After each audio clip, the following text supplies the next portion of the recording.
नमस्कार दोस्तों, career point tutorial Vaishali में आपका स्वागत है। आज हम लेके आए हैं गणित पाठ 3.3 दो चर वाले रैखिक समीकरण युग्म, जो भाग 4 है। भाग 1, भाग 2, भाग 3 आपको पहले हम वीडियो दे चुके हैं। तो आगे बढ़ने से पहले इस चैनल को सब्सक्राइब कीजिए और बेल आइकन को दबाना ना भूलिए। तो आगे बढ़ते हम लोग देखते हैं कि आगे हमारा जो टॉपिक है वह कौन सा टॉपिक है। तो देखते हैं हम लोग। कहता है कि ध्यान दीजिएगा, कहता है एक रैखिक समीकरण युग्मों की बीजगणितीय विधि से हल करना। किस विधि से हल करना? बीजगणितीय विधि से हल करना। तो देखिए, रैखिक समीकरण युग्म को बीजगणितीय विधि से हल करने के अनेक विधि हैं। कितने अनेक तरीके हैं। जो इस प्रकार कुछ महत्वपूर्ण तरीके जो हैं आपको इस चैप्टर में, इस क्लास में पढ़ने हैं, जो इस प्रकार है। पहला में है प्रतिस्थापन विधि, दूसरा में है लुप्तीकरण विधि, तीसरा में है तुलनात्मक विधि, चौथा में है अनुपात निर्णय विधि, पंचमा में है ब्रज गुणन विधि। तो आगे चलने से पहले इस पांचों के बारे में डीपली नॉलेज लेने से पहले हम एक एक करके सबकी विशेष चर्चा करेंगे और सब पर हम क्या करेंगे, क्वेश्चन बनाएंगे। तो आप सबसे पहले आज हम प्रतिस्थापन विधि को देखते हैं। तो आगे बढ़ते हैं और देखते हैं प्रतिस्थापन विधि। देखिए, प्रतिस्थापन का मतलब है कि एक समीकरण को दूसरे समीकरण में क्या कर देना, प्रतिस्थापित कर देना, नहीं कि रख देना। उसी को हम लोग क्या कहेंगे, प्रतिस्थापन विधि है। तो डायरेक्ट हम क्वेश्चन पे चलते हैं। क्वेश्चन क्या कहता है, इसको हम देखते हैं। कहता है निम्नलिखित समीकरण इनको को प्रतिस्थापन विधि से हल करें। यह मेरा एक समीकरण दिया हुआ है, इसको क्या कर रहा है, प्रतिस्थापन विधि से हल करने के लिए। तो देखिए यहाँ पर क्या हो गया, इसको हम समीकरण 1 मान लिए। इसको क्या मान लिए, समीकरण 1 मान लिए। और दूसरा जो समीकरण दिया हुआ है उसको दूसरा समीकरण 2 मान लिए। तो समीकरण 1 से देखिए हम क्या पाते हैं, समीकरण 1 से हम क्या पाते हैं कि 7x - 15y = 2 है। तो देखिए इस 15y को इधर लाएंगे, 15y को इधर लाएंगे, 15y को इधर लाएंगे। तो इधर जो है प्लस में, इधर माइनस में है। क्या है, इधर माइनस में। तो इधर आया तो क्या चीज़ में हो जाएगा, प्लस में हो जाएगा। क्यों? क्योंकि याद रखिएगा हमेशा प्लस जब बराबर के इधर आता है तो माइनस, माइनस जब इधर आता है तो प्लस, गुना जब इधर आता है तो भाग, अब भाग जब इधर आता है तो गुना के रूप में जाता है। अर्थात यह जो चिन्ह है, यह इम्पोर्टेंट साइन है, इसको आपको याद रखने होंगे। तो आगे बढ़ते हैं हम लोग, देखिएगा यहाँ। तो यह जब इधर आ गया तो यहाँ अब x का निकालेंगे। तो देखिए 7 गुना के रूप में इधर आ गया तो भाग का रूप यानी बटा में चला जाएगा। क्या होगा, बटा में चला जाएगा। देखिए यही है 7x = 2 + 15y। तो यहाँ से इस 7 जब आएगा इधर तो यह बटा में आ जाएगा, और बटा में क्या आएगा, 7 आएगा। और यहाँ से यह 7 खत्म हो जाएगा और यही 7 कहाँ चलाएगा, इसके बटा में चलाएगा। तो यह चीज़ आपको समझ में आ गया। तो यह समीकरण 3 हो गया। यह कितना हो गया, समीकरण 3 हो गया। x का मान समीकरण 2 में प्रतिस्थापित करने पर, x का मान जो आया उसको हम समीकरण 2 में प्रतिस्थापित करेंगे। तो मेरा समीकरण 2 क्या था, समीकरण 2 एक बार हम देख लेते हैं। समीकरण 2 क्या था मेरा, x + 2y = 3, x + 2y = 3। क्या था, x + 2y = 3। तो यहाँ देखिए x प्लस, तो x के यहाँ पर हम क्या रखेंगे, x के जगह पर हम इसका वैल्यू पुट करेंगे। x के समीकरण 3 से x का मान रख देंगे।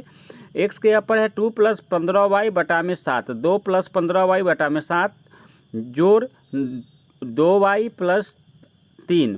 तो यह आपका आ जाएगा। देखिए इसके नीचे कुछ नहीं तो क्या है, 1 है। इसके नीचे कुछ नहीं तो 1 है। अब इसको भिन्न का जोड़ बना देंगे। जब भिन्न का जोड़ हम बनाएंगे तो क्या होगा कि जब 7 और 1 का एलसीएम लेंगे तो 7 होगा। 7 में 1 से भाग देंगे तो 7 होगा। 7 से जब भाग देंगे तो एक बार में कटेगा 1 से। देखिए इसमें इससे भाग देते हैं और जो भागफल आता है उसको ऊपर वाला से क्या करते हैं, गुना करते हैं। तो 2 + 15y हो गया, 2 + 15y + 2y × 7। क्यों? क्योंकि इसके नीचे 1 है और 1 में जब 7 से हम लोग डिवाइड करेंगे तो 7 बार में कटेगा। तो यह हो जाएगा, 7 से ऊपर वाला में गुना करेंगे। क्या करेंगे, ऊपर में गुना करेंगे तो 7 दूना 14y हो जाएगा। क्या हो जाएगा, 14y हो जाएगा।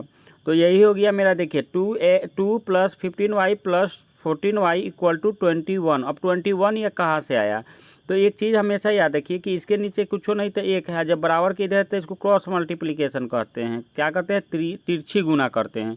तो तिरछी जब गुना करेंगे तो क्या करेंगे, तिरछी जब गुना करेंगे तो 7 में 3 से गुना करेंगे तो यही क्या हो गया, 21 हो गया। इसके नीचे 1 है तो 1 में इतना से गुना करेंगे तो इतना ही रह जाएगा। यह चीज़ आपको आ गया होगा समझ में।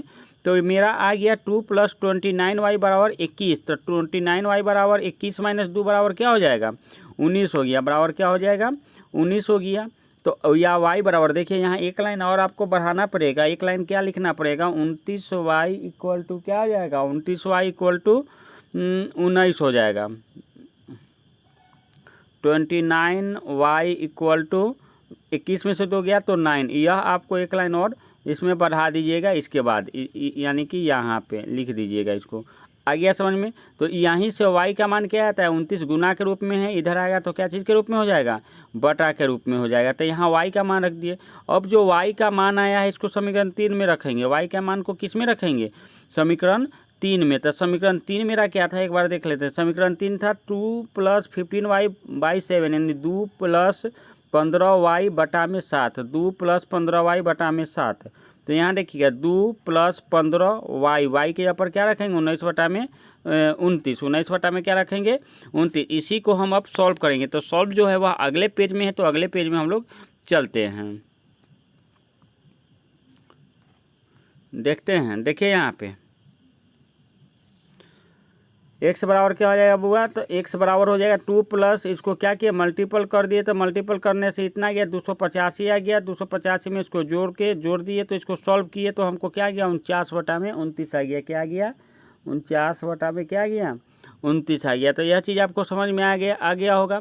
देखिए सॉल्व करने आपको आना चाहिए, थोड़ा सा कैलकुलेशन जो होना चाहिए वह आपको आना चाहिए। यदि नहीं आता है तो आप हमें कमेंट्स बॉक्स में लिखिए कि x का वैल्यू कैसे निकलता है, उसको हम आपको बढ़िया से सिखा देंगे। क्योंकि आपको x का वैल्यू निकालने आना चाहिए, x का मान निकालने आना चाहिए, जो क्लास 8 में आप लोग पढ़े थे। अतः x बराबर क्या गया, 49 बटा में 29, y बराबर 19 बटा में 29। दिए गए समीकरण का क्या होगा, हल होगा। आगे देखते हैं हम लोग। ठीक, बी नंबर इसका है। तो बी नंबर क्या है, बी नंबर देख लेते हैं। √2x + √3y most VBI question याद रखिएगा, MBBI क्वेश्चन है यह। कितना बार एग्जाम में पूछा जा चुका है। तो √2x + √3y equal to 0, √3x - √8y equal to 0। तो एक को समीकरण 1, समीकरण 2 मान लिए। समीकरण 1 से यहाँ x का वैल्यू निकाल लिए। x का क्या किए, वैल्यू निकाल लिए। तो x का मान मेरा क्या आया है, -√, देखिए कैसे आएगा, इस +3y है, इसको इधर लाएंगे तो क्या हो जाएगा, -3y हो जाएगा, -√3y हो जाएगा। अब देखिए x का वैल्यू तो इस गुना के रूप में है, जब इधर जाएगा तो यह बटा के रूप में आ जाएगा। यह चीज़ आपको आ गया समझ में। जब यह चीज़ आपको समझ में आ गया तो आगे भी आपको अच्छी तरह से समझ में आ जाएगा। x का मान समीकरण, अब देखिए x का मान समीकरण 2 में प्रतिस्थापित करने पर हम क्या पाते हैं, तो √2 × x। तो x के ऊपर क्या रखें हम लोग, -√3 बटा 2, और माइनस इसलिए हम क्या किए, ब्रैकेट से घेर दिया, -√8y इक्वल टू 0। तो इससे जब गुना करेंगे बउआ, देखिए √x में जब √x से गुना करते हैं तो हमारा आंसर जो है वह x आता है। तो यहाँ हम क्या गुना कर रहे हैं, √3 में हम लोग √3 से गुना कर रहे हैं, तो इसका क्या आ जाएगा आंसर मेरा, 3 आ जाएगा। ऐसा क्यों होता है वो देख लीजिए। रूट का मान 1/3 होता है, तो 3 के पावर जो है वह क्या हो जाएगा, 1/2 हो जाएगा, गुने 3 के पावर 1/2 हो जाएगा। जब बेस बराबर है तो पावर जुटेगा, आधा आधा जुट के क्या हो जाएगा, 1 हो जाएगा। किसी का भी पावर 1 क्या होता है, उतना ही रह जाता है, यानी कि इसलिए यह क्या गया, 3 आ गया। देखिए ये सब चीज़ थोड़ा बेसिक बात है, इसको समझना है, इसको क्या करना है, समझना है। तो √3 में √3 से मल्टीपल किए तो क्या आ गया, 3 आ गया। लेकिन हम माइनस का चिन्ह लगा दिए क्योंकि माइनस पहले से है, √2 बटा में y -√8/y। अब देखिए माइनस कॉमन ले लिए, तो जब माइनस कॉमन ले लिए तो दोनों माइनस में, तो दोनों क्या चीज़ में हो जाएगा, प्लस में हो जाएगा। दोनों क्या चीज़ में हो जाएगा, प्लस में हो जाएगा। तो अब इसका क्या किए, भिन्न का जोड़ बना दिए। तो √3y प्लस √2 में √8 से गुना करेंगे तो देखिए क्या होगा, √2 में √8 से मल्टीपल करेंगे तो क्या होगा, सॉरी √8 में √2 से मल्टीपल करेंगे तो क्या होगा। इसको यही सब चीज़ जो है बहुत इंपॉर्टेंट है, और ये सब चीज़ आपको मालूम होनी चाहिए। क्यों √2 से गुना करेंगे, क्योंकि इसके नीचे कुछ नहीं तो 1 है, 1 में √2 से डिवाइड करेंगे तो √2 बार में कटेगा, और रूट जितना से डिवाइड होता है उसके ऊपर वाला से क्या किया जाता है, गुना किया जाता है। यह भिन्न के जोड़ का नियम है। तो √8 में √2 से गुना किए। एक चीज़ हमेशा याद रखिए कि √m गुने रूट एन रहे तो इसको एक ही ब्रैकेट में हम लोग m गुने n के रूप में लिख सकते हैं। आ गया समझ में? तो इसको भी हम लोग क्या लिख सकते हैं, इसको भी हम लोग क्या लिख सकते हैं, रूट 8 गुने रूट 2 को हम लोग क्या लिख सकते हैं, 8 गुने 2, और 8 गुने 2 क्या होता है, 16 होता है, और 16 का वर्गमूल क्या होता है, 4 होता है। यह 8 क्लास में आप लोग पढ़ चुके हैं कि 16 का जो वर्गमूल होता है वह 4 होता है। तो यह चीज़ आपको समझ में आ गया। यह चीज़ आपके लिए बहुत इंपॉर्टेंट है, यही सब समझना आपके लिए बहुत इंपॉर्टेंट है, क्योंकि जब तक आपका बेस मजबूत नहीं होगा आप मैथ का कैलकुलेशन सॉल्व नहीं कर सकते, कैलकुलेट नहीं कर सकते हैं, समझ में नहीं आएगा कि इसके बाद हम क्या करें। तो आगे देखते हैं हम लोग। यहाँ से हमको y का वैल्यू आ गया, y का वैल्यू क्या आ गया, तो देखिए 3y + 4y = 0, तो √2, तो यहाँ देखिए 4 और 3 क्या हो जाएगा, 7y, तो 7y = इससे गुना होगा तो 0 में किसी चीज़ से गुना करते हैं तो 0 होता है। अब y बराबर क्या हो जाएगा, ये बटा में चला जाएगा, 7 क्या चला जाएगा इसके बटा में। और एक बात हमेशा याद है, 0 बटा कुछ भी रहे तो हमारा वैल्यू क्या होगा, 0 है। a बटा 0 रहे तो यह इन्फिनिटिव होगा। यह चीज़ आपको क्या होना चाहिए, याद होना चाहिए। यह क्या होना चाहिए, आपको याद होना चाहिए। तो आपको यहाँ तक अच्छी तरह से समझ में आ गया होगा। आगे बढ़ते हैं हम लोग और देखते हैं कि अब समीकरण में किस तरह से मान रखें कि हमको x का वैल्यू आ जाए। तो आगे चलते हैं हम लोग और आगे देखते हैं। अब देखिए कहता है y का मान समीकरण 3 में रखने पर, तो y का मान क्या था, 0 आया था, याद रखिएगा। तो समीकरण 3 मेरा क्या है, x बराबर क्या है, -√3 बटा में √2y, तो √3 बटा में √2, अब y का मान 0, किसी भी चीज़ में 0 से गुना करेंगे तो क्या हो जाएगा, 0, यानी कि पूरा क्या हो जाएगा, 0, क्योंकि 0 से क्या हो रहा है, गुना हो रहा है। तो अतः दिए गए समीकरण का हल x बराबर 0 तथा y बराबर क्या होगा, 0 है। यह चीज़ आपको समझ में आ गया। अब आगे हम लोग देखते हैं, उदाहरण 8 देखते हैं अब हम लोग उदाहरण की क्या है। कहता है प्रश्नावली 3.1 के प्रश्न संख्या 1 को प्रतिस्थापन विधि से क्या करना है, हल करना है। तो देखिए सबसे पहले हम प्रश्नावली 3.1 के प्रश्न को हम देख लेते हैं। देखिए क्वेश्चन हमसे क्या कहा था, क्वेश्चन हमसे कहा था कि आफ्ताब अपनी पुत्री से कहता है 7 वर्ष पूर्व मैं तुमसे 7 गुनी आयु का था, अब से 3 वर्ष बाद मैं तुमसे केवल 3 गुनी आयु का रह जाऊंगा, क्या यह मनोरंजन है। इस स्थिति की बीजगणितीय एवं ग्राफीय विधि से व्यक्त करें। तो देखिए एक चीज़ हमेशा याद रखिएगा कि ग्राफीय विधि से तो हम वहाँ व्यक्त कर चुके हैं। यहाँ पे हमको क्वेश्चन में कहा गया है कि इसको क्या इस विधि के द्वारा ज्ञात करना है। देखिए क्वेश्चन में कहा गया है कि प्रतिस्थापन विधि द्वारा क्या करना है, इसको हल करना है। तो इसको देखो सबसे पहले क्या कहता है, क्वेश्चन देखिएगा, क्वेश्चन पढ़िएगा और फिर समीकरण हम लोग बनाएंगे। अब माना कि आफ्ताब की उम्र x तथा उसकी पुत्री की उम्र क्या है, y वर्ष है। कहता है आफ्ताब अपनी पुत्री से कहता है 7 वर्ष पूर्व, यानी 7 वर्ष पहले, यानी कि दोनों में से 7 घट जाएगा। मान लीजिए कि अभी आप 10 साल के हैं, आपका पुत्र 10 साल का है, आप अगर 30 साल के हैं तो 7 साल पहले आपका पुत्र कितना होगा, तो 7 इसमें से भी घटेगा, आप में से भी 7 साल घट जाएगा। तो वही चीज़ यहाँ पे कह रहा है, वही चीज़ क्या कह रहा है, यहाँ पे कह रहा है कि इसका जो आयु है 7 साल पहले का बता रहा है। तो 7 साल पहले दोनों में से 7 घटा लिए। कहता है आयु 7 वर्ष पूर्व मैं तुमसे 7 गुनी आयु का था। कौन, आफ्ताब है 7 गुनी आयु का, किससे, तो पुत्री से। कौन है 7 गुनी आयु का, तो आफ्ताब है। यह जो है यह 7 गुनी है, किससे, अपनी पुत्री से।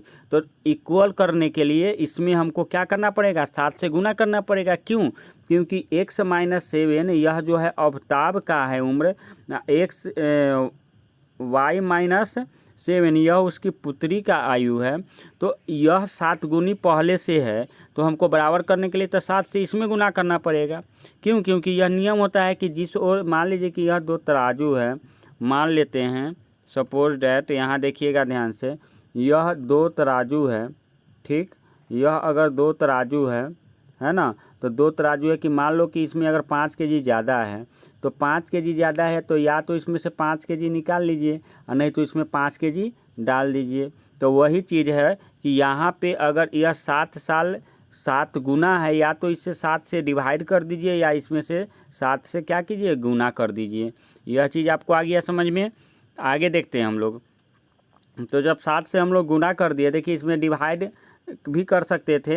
एक रूल और है कि इसमें हम 7 से डिवाइड भी कर सकते थे, क्योंकि यह 7 गुना है या 7 गुना नहीं है, तो इसको बराबर करने के लिए 7 से डिवाइड कर सकते थे, लेकिन गुना आसान होता है, डिवाइड थोड़ा गुना की अपेक्षा ज़्यादा हार्ड होता है। तो इसलिए हम लोग क्या किए हैं, गुना किए हैं। तो देखिए यहाँ x-7, अब इसमें गुना किए तो 7 में पहले इससे गुना करेंगे तो 7y हो जाएगा, 7 7 49 हो जाएगा। यह चीज़ आपको आ गया समझ में, यह चीज़ बिल्कुल अच्छी तरह से आ गया होगा समझ में। अब देखिए x-7y बराबर कितना हो जाएगा, तो -49 अब +7 कैसे हुआ, तो x आई देखिए यहाँ पे x-7 इक्वल टू 7y - 49 है, ठीक है ना। तो यहाँ पे देखिए x -7y को इधर लाएंगे, और तो यहाँ क्या बच गया, -49 बच गया, और -7 को इधर ले जाएंगे तो +7 हो जाएगा। यह चीज़ आपको आ गया समझ में, यह चीज़ आपको आ गया समझ में कि यहाँ कैसे आया यह 7। तो -49 में से 7 जब घटेगा तो -42 हो गया, यही हम समीकरण 1 मान लिए। अब फिर कहता है कि आफ्ताब अपने पुत्री से फिर कहता है कि 3 साल बाद यानी 3 वर्ष बाद मैं तुमसे 3 गुनी आयु का रह जाऊंगा। 3 वर्ष बाद क्या होगा, मैं तुमसे 3 गुनी आयु का रह जाऊंगा। तो यह कैसे बनेगा, तो 3 गुनी आयु का रह जाएगा, फिर भी यह 3 गुना है, अभी कितना है 3 वर्ष जब बाद है तो दोनों में 3 वर्ष जुड़ जाएगा, क्योंकि 3 वर्ष बाद की बात हो रहा है। और कहता है कि मैं तुमसे 3 गुना हूँ, यानी कि अभी यह 3 गुना है, अभी दोनों में क्या है, यह 3 गुना है। तो बराबर करने के लिए 3 से इसमें हमको क्या करना पड़ेगा, गुना करना पड़ेगा। बराबर करने के लिए उसके उल्टा में गुना करना पड़ता है, हमेशा याद रखिएगा। किस में गुना करना पड़ता है, उसके उल्टा में गुना करना पड़ता है। तो देखिए यहाँ x + 3 बराबर 3 में y से गुना करेंगे तो 3y, और 3 में 3 से मल्टीपल करेंगे तो 9। तो x - 3y, देखिए x - 3y, -3y कहाँ से आया, तो इसको इधर ले आए, जब इसको इधर ले आया तो +3y था, तो इधर आया तो -3y हो गया। ये 9 इधर बच गया, और प्लस क्या किए, +3 को क्या किए इधर लाए, तो क्या हो गया, -3 हो गया। यह चीज़ आपको आ गया होगा समझ में। तो x - 3y बराबर क्या हो गया, 6 हो गया। यह समीकरण आपको क्या हो गया, 2 हो गया। आप समीकरण 1 से क्या करते हैं, यहाँ x का मान निकालते हैं। तो देखिए x बराबर x - 7y बराबर -42 है, तो x बराबर क्या हो जाएगा, -42, अब -7y अगर इधर आएगा तो क्या हो जाएगा, +7y हो जाएगा। क्या हो जाएगा, +7y। क्यों, क्योंकि हम लोग जानते हैं कि माइनस जब एक बराबर से दूसरे बराबर में जाता है तो उसका मान क्या हो जाता है, चेंज हो जाता है, उसका जो चिन्ह चेंज हो जाता है, सॉरी मान चेंज नहीं होता, उसका जो वैल्यू रहता है वही रहता है, लेकिन चिन्ह जो होता है वह चेंज हो जाता है। तो यह समझ में आ गया। अब देखिए x का मान समीकरण 2 में रखने पर, तो समीकरण 2 मेरा क्या है, तो 7y - 42 - 3y बराबर 6 है ना। 7y - 42 और -3y इक्वल टू क्या हो जाएगा, 6 हो जाएगा। यहाँ से 4y, 7y में से 3y जाएगा तो क्या होगा, 4y बराबर क्या हो जाएगा, 6 + 42, यानी कि 4y बराबर क्या हो गया, 48 हो गया। तो y बराबर क्या हो गया, 12 हो गया, यानी 4y बराबर 48, तो y बराबर कितना, 12 हो गया।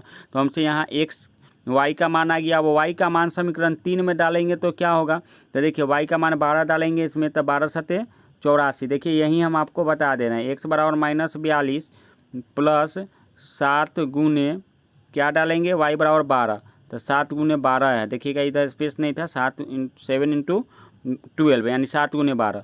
अब देखिए x बराबर -42, अब 12 सते 84 प्लस 84 हो गया, आ गया समझ में आपको। तो 84 में से 42, तो 42 बच जाएगा, तो x बराबर क्या हो जाएगा, 42 हो जाएगा। x बराबर क्या हो जाएगा, 42 हो जाएगा। देखते हैं इस वीडियो में x बराबर मेरा क्या है आ गया, देखिए 42 आ गया। x बराबर मेरा क्या आ गया, 42 हो गया। अतः आफ्ताब और उसकी पुत्री का आयु 42 साल और 12 साल है। यह चीज़ आपको आ गया समझ में। आगे देखते हैं हम लोग, उदाहरण 9 देखते हैं। कहता है अनुच्छेद 3.3 के उदाहरण 2 को ले, अर्थात 2 पेंसिल और 3 रबरों का मूल्य 9 रुपया है, और 4 पेंसिल और 6 रबरों का मूल्य 18 रुपया है। प्रत्येक पेंसिल और प्रत्येक रबर का मूल्य ज्ञात करना है। प्रत्येक पेंसिल और प्रत्येक रबर का क्या करना है, मूल्य ज्ञात करना है। तो देखिएगा, हमें अनुच्छेद 3.3 के उदाहरण 2 से जो समीकरण युग में बने थे वे इस प्रकार हैं। देखिए 3.3 से जो समीकरण युग बने थे वो डायरेक्ट हम यहाँ लिख दिए हैं, क्योंकि आप भी निकाल सकते थे, आप भी क्या कर सकते थे, निकाल सकते थे। देखिए प्रश्न में हम एक को x मानेंगे और एक को y मानेंगे, तो क्या हो जाएगा, मान लेते हैं कि पेंसिल को अगर x मानते हैं, पेंसिल को x मानते हैं तो क्या हो जाएगा, देखिए 2 पेंसिल लिया यानी कि 2x और 3 रबर लिया यानी 3y, 9 रुपये में है। यानी दोनों को मिलाने पर कितना रुपया हमको देना पड़ा, 9 रुपया, यानी कि दोनों को जोड़ दिए तो हमको कितना देना पड़ा, 9 रुपया। इसी तरह पुनः 4 गो पेंसिल है और 6 गो क्या है, रबर है, तो हमको 18 रुपया देना पड़ा। तो समीकरण 1 समीकरण 2 हो गया। जब समीकरण 1 2 हो गया तो समीकरण 1 से हम क्या निकालेंगे, x का वैल्यू निकाल देंगे। तो समीकरण 1 से x का वैल्यू निकालेंगे, देखेंगे तो 2x बराबर क्या हो जाएगा, 3y को इधर लाएंगे तो -3y। अब 2 इधर गुना में ही इधर आएगा तो क्या हो जाएगा, बटा में हो जाएगा, क्या हो जाएगा, बटा में हो जाएगा। तो यह चीज़ समीकरण 3 आ गया। अब समीकरण 2 में x का मान रखने पर हम पाते हैं कि यह समीकरण x का जो वैल्यू पुट किए वह समीकरण 2 में रखेंगे। जब समीकरण 2 में रखे तो देखिए हमको इसको सॉल्व करना है। तो 4 × 9 - 3y/2 + 6y, जब इसको गुना करेंगे तो देखिए 2 से कट जाएगा, 2 दूना 4। अब 2 से इसमें क्या करेंगे, गुना कर देंगे तो दूनवा 18, 2 तिहाई 6, यानी -6y + 6y = 18। तो देखिए इससे यह कट गया, यानी 18 बराबर क्या आ गया, 18 आ गया। 18 बराबर क्या हो गया, 18। अतः यह समीकरण y के समीकरण मानों के लिए सत्य है, यद्यपि अतः y का कोई मान हल के रूप में प्राप्त नहीं होगा। y का कोई मान हल के रूप में क्या होगा, प्राप्त नहीं होगा। अब उदाहरण 10 देखते हैं। आइए अनुच्छेद 3.2 का उदाहरण 3 ले। क्या रेल पटरियाँ एक दूसरे को काटेगी, क्या रेल पटरी एक दूसरे को काटेगी। तो देखिए यहाँ पर उदाहरण दिए गए अनुच्छेद 3.2 से प्राप्त समीकरण युग्म है, यानी अनुच्छेद जो वहाँ है उससे हमको समीकरण 2 को प्राप्त हो गया। क्या प्राप्त हुआ, 2x + 2y - 4 = 0 और 2x + 4y - 12 = 0। तो यह हमको 2 को समीकरण प्राप्त हो गया। अब आगे देखते हैं कि इसको हम लोग कैसे बनाएंगे। देखिएगा समीकरण 1 से हम लोग क्या पाते हैं, तो देखिए समीकरण 1 से हम लोग क्या पाते हैं, x + 2y - 4 = 0। तो x + 2y = 4, 4 कैसे आया, तो माइनस से जब इधर आएगा तो +4 हो जाएगा। तो x बराबर क्या हो जाएगा, 4। और जब -2y को इधर +2y को इधर लाएंगे तो क्या हो जाएगा, -2y हो जाएगा। समीकरण 2 में x का मान रखने पर हम पाते हैं कि समीकरण 2 में x का मान रखेंगे तो 2 × क्या हो जाएगा, 2x है तो 2 × x के ऊपर 4 - 2y रख दिए + 4y - 12 = 0। तो 8 - 4y + 4y - 12 = 0। तो ये हो गया 8 में से जब ये देखिए प्लस माइनस कट गया, 8 में से जब 12 जाएगा तो -4 = 0। अतः -4 कभी भी 0 के बराबर नहीं होगा। यह आपको हम बता दें कि -4 कभी भी 0 के बराबर नहीं होगा। अतः यह असत्य कथन है। यह क्या हो गया, असत्य कथन है। अतः दिए गए समीकरण का कोई सार्व हल नहीं होगा, यानी दिए गए समीकरण का कोई क्या होगा, कोई हल नहीं होगा। अतः दोनों पटरियाँ एक दूसरे को कभी नहीं मिलेगी। अतः दोनों पटरी क्या है, समांतर है। दोनों पटरी क्या है, समांतर है, वह एक दूसरे को कभी भी नहीं मिलेगी। तो इस तरह से आप देखें, कुछ उदाहरण देखें। आप एनसीईआरटी बुक के सब उदाहरण थे। उम्मीद करते हैं कि आपको यह वीडियो समझ में आया होगा। यदि आया होगा तो इसको शेयर जरूर करें एक दूसरे के बीच, और इसको लाइक और सब्सक्राइब चैनल को जरूर कर दें, जिससे कि मेरा वीडियो आपको पहले मिल जाए। तो आगे हम देखेंगे क्या सो हम बता देते हैं। आगे जो हम देखेंगे इसके भाग 5 देखेंगे, और भाग 5 में इसके अध्याय देखेंगे हम लोग। तो आज के लिए इतना भी, आपसे लेते हैं विदा। नमस्कार।